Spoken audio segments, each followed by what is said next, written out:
KD1 ni. Okay. Saya mengucapkan terima kasih kepada founder yang telah memberi kepercayaan kepada saya untuk saya sharekan testimoni saya. Saya Nur Rohani Nurdin daripada rangkaian RA Indah Faizal, berumur 74 tahun, ya, dan adalah pesara penyelia jurawat, ya, perkhidmatan haiwan selama 33 tahun, pesara pada 2011. Immediately after pesara, saya ditawarkan menjadi pengajar, ya, di salah sebuah universiti swasta di Milai, dan berakhir pada 2019.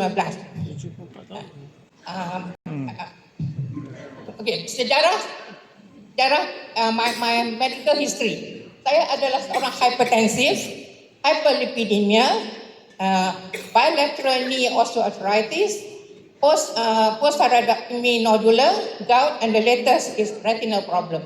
Di mana pada hujung tahun 2024, saya mengesal apabila saya mengaji, membaca buku, baru 2 muka surat, mata sudah berair, kabur. So what I did is, I jumpa optometrist. Fair enough. Mata kiri saya was 6/9, mata kanan 6/12. So, tukar cermin mata.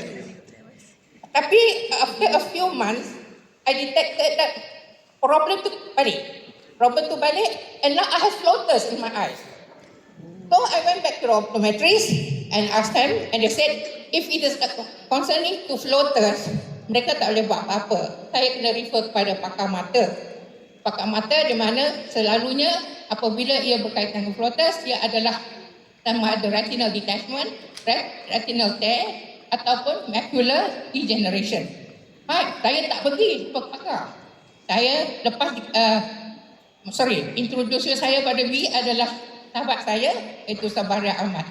Saya nekat untuk mengambil Next Bio, 2 sesi pagi, 2 sesi petang, plus Shiruto and also Olora series.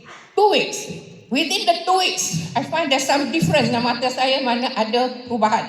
So then, I contact pakar mata, got my appointment last year, 31st May. I went and see the pakar, all the series of investigation done. One of it is the eye test, which is now 6969.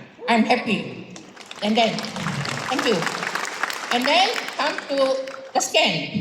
The doctor was there, I was there, but I was panicked because doktor tu pandang pada skrin, dia terdiam. So I said, oh.